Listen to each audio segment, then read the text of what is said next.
Future doctors. तो कैसे हैं आप लोग? Welcome back to the series the NCERT rapid revision और चैप्टर चल रहा है हमारा बायोटेक्नोलॉजी।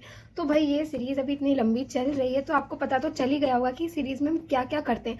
हम करते हैं इसमें एनसीईआरटी की सारी हाईलाइट्स। यस, जिन बच्चों को प्रॉब्लम होती है कि एनसीईआरटी पढ़ तो रहे हैं पर कैसे पढ़नी है, क्या याद करना है, कैसे समझना है, कुछ समझ नहीं आ रहा, तो उन लोगों के लिए ये वीडियो बहुत ही इंपॉर्टेंट होने वाला है। और सिर्फ एनसीईआरटी हाईलाइट्स ही नहीं है, और हम करते हैं इसके साथ प्रीवियस ईयर क्वेश्चन।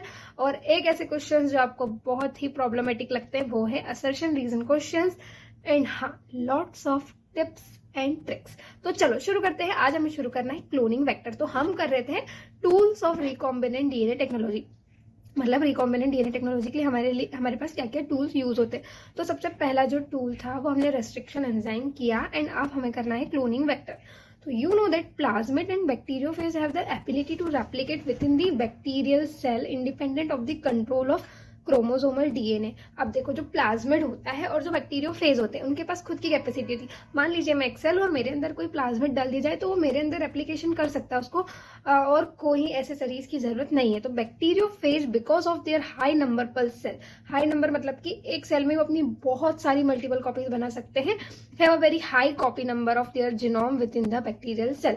अब देखो, वो जितनी ज्यादा खुद की कॉपी बना सकते हैं तो उतने ही वो अपने जीनोम की कॉपीज बनाएंगे किसी सेल के अंदर, ठीक है। तो some plasmid may have only 1 or 2 copies per cell where the other may have 15 to 100 copies per cell। मतलब अलग अलग अपनी अपनी कैपेसिटी होती है, ठीक है। उस हिसाब से their number can go even higher if we are able to link an alien piece of DNA with the bacteriophage और plasmid DNA, we can multiply its number equal to the copy number of the plasmid और the bacteriophage. अब हम बात bacteriophage और plasmid की कर रहे थे कि वो बैक्टीरियल सेल के अंदर इतनी कॉपीज बना रहे। तो अब ह्यूमन ब्रेन जो है उन्होंने दिमाग लगाया कि अगर हमको जो जीन चाहिए, जो हमको हमारा रिक्वायर्ड जीन है, वो अगर हम उस प्लाज्मिड में या बैक्टीरियोफेज में इनकॉर्पोरेट कर दें तो जितनी बैक्टीरियोफेज की कॉपी बनेगी, जितनी उसकी जीनोम की कॉपी बनेगी, उतने ही हमारे डिजायर्ड जीन की कॉपी बन जाएगी। तो इसलिए हमने ये तरीका निकाला। तो vector used at present are engineered in such a way that they help easy linking of foreign DNA and selection of recombinants from non recombinants. अब देखो, ये एक बहुत ही अच्छी चीज यहाँ लिखी है जिसको समझना अच्छे अच्छे बच्चों को दिक्कत आती है। तो इसका एक मैं बहुत अच्छा तरीका आपको बताऊंगी। देखो, अगर हमने वेक्टर में अपना डीएनए डाला तो पहली बात तो चांसेस है कि वो उस प्लाज्मिड में हमने अपना डिजायर्ड डीएनए डाला तो बहुत कम चांसेस होते हैं कि वो उससे कनेक्ट हो जाए। हो सकता है वो उसमें जाके रिकॉम्बिनेशन हुआ ही नहीं। तो ये दो पॉसिबिलिटीज हो सकती है, एक तो रिकॉम्बिनेशन होने की और एक नहीं होने की। तो हमको एक ऐसा वेक्टर चूज करना पड़ेगा जो सिर्फ रिकॉम्बिनेंट्स और नॉन रिकॉम्बिनेंट्स में ही डिफरेंशिएट ना कर पाए बल्कि इजी लिंकिंग भी कर पाए। तो ये दोनों चीजें हमारे वेक्टर की होनी चाहिए। तो सबसे पहले ये कुछ फीचर्स हैं। The following are the feature that are required to facilitate cloning into a vector. तो उस प्रोसेस को हम क्लोनिंग कहते हैं, वो पिछले पेज पे हम पढ़ चुके थे। तो अब हमको देखना है कि क्या क्या फीचर होते हैं जिससे कि क्लोनिंग फैसिलिटेट होती है। तो पहला होता है हमारा ओरिजिन ऑफ रेप्लिकेशन। तो ओरिजिन ऑफ रेप्लिकेशन होता है this is a sequence from where replication start and any piece of DNA when linked to this sequence can be made to replicate within the host cell. This sequence is also responsible controlling the copy number of the linked DNA.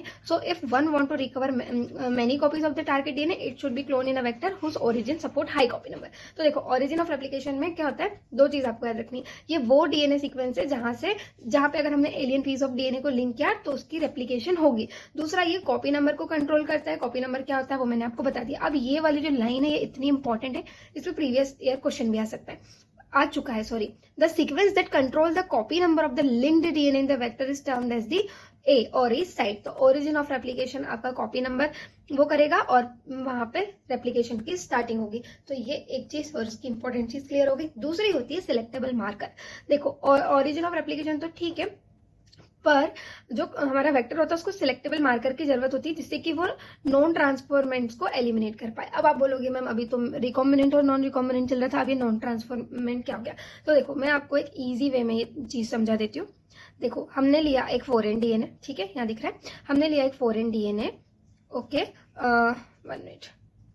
हमने लिया एक foreign DNA plus ये हमारा एक plasmid है। अब देखो जब हम इन दोनों को जोड़ेंगे तो दो पॉसिबिलिटी हो सकती है, एक तो इसका जाके इससे रिकॉम्बिनेशन हो जाए, मतलब ये यहाँ जुड़ जाए, और एक है कि ये दोनों मिले ही ना, कुछ ना कुछ दिक्कत आ जाए। तो ये क्या हो गया, रिकॉम्बिनेंट, एंड ये हो गया नॉन रिकॉम्बिनेंट। अब अपने पास प्लाज्मिड तैयार हो गया, अब अपन को इसको सेल में डालना है ताकि इसका रेप्लिकेशन हो सके। तो ये हमारा होस्ट बैक्टीरिया। अब देखो यहाँ पे 3 पॉसिबिलिटीज हो सकती है। सबसे पहली पॉसिबिलिटी कि उस सेल में जाए ही ना, मतलब सेल का ट्रांसफॉर्मेशन हो ही ना, तो ये वाला सेल हो गया non transformant.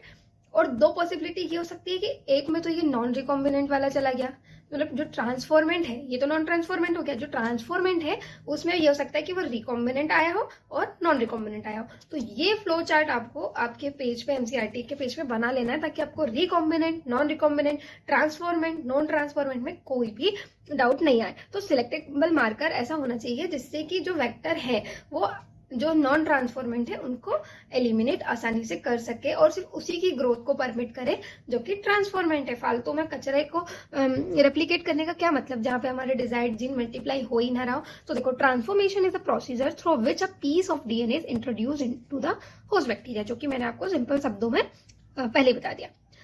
Normally, the gene encoding resistance to antibiotics such as ampicillin, chloramphenicol, tetracycline और kanamycin, it is considered useful selectable markers for E. coli. अब देखो, अभी इन्होंने समझा दिया कि सिलेक्टेबल मार्कर होना चाहिए ताकि हम नॉन ट्रांसफॉर्मेंट को एलिमिनेट कर दे। पर वो सिलेक्टेबल मार्कर होते क्या है, नॉर्मली कौन कौन से होते हैं, वो वाले जीन जो एंटीबायोटिक रेजिस्टेंस को एनकोड करते हैं। जैसे कि कोई जीन है, उसकी वजह से प्रोटीन बन रहा है और वो प्रोटीन एंटीबायोटिक रेजिस्टेंस दे रहा है, जैसे कि एम्पिसिलिन का रेजिस्टेंस, क्लोरामफेनिकोल का रेजिस्टेंस, टेट्रासाइक्लिन या कैनामाइसिन का। तो ये हमारे ई कोलाई के लिए सुटेबल सिलेक्टेबल मार्कर होते हैं। ई कोलाई कौन है, हमारा होस्ट है। आई होप आपको अब तक सब कुछ अच्छे से समझ में आ रहा होगा। अब देखो तीसरा है क्लोनिंग साइट। अब देखो ये एक प्लाज्मिड। अब देखो हमको सिलेक्टेबल मार्कर में क्या करना है, in order to link the alien DNA the vector need to have very few preferably single recognition site for the commonly use restriction enzyme. अब देखो ये क्या हुआ कि रेस्ट्रिक्शन एंजाइम एक इंस्पेक्ट करता है लेंथ ऑफ द डीएनए को और एक पैलिंड्रोम सीक्वेंस पे जाके उसको कट करता है। अब अगर वहां पे बहुत सारे ऐसे सीक्वेंस होंगे जहां पे जाके रिकॉग्निशन रेस्ट्रिक्शन एंजाइम कट कर दे तो बहुत सारे छोटे छोटे टुकड़े हो जाएंगे और हमें तो पता ही नहीं चलेगा कि हमारे यूज का कौन सा है। तो हमको ऐसा होना चाहिए वेक्टर जिसकी रिकॉग्निशन साइट सिंगल हो, मतलब या फिर बहुत कम हो। तो presence of more than one recognition site with in the vector will generate several fragments which will complicate the gene cloning. ठीक है, अब जैसे ये वेक्टर है और इसमें मेरे को एक जगह यहाँ पे एलियन डीएनए जोड़ना है। ठीक है, यहाँ पे मेरे को एलियन डीएनए जोड़ना है, लेकिन अब इसको मैं यहाँ पे रेस्ट्रिक्शन एंजाइम से कट करूंगी, सेम रेस्ट्रिक्शन एंजाइम से हमारे उस वाले डीएनए को कट करूंगी जो हमारा डिजायर्ड जीन है और वो यहाँ पे आके जुड़ जाएगा।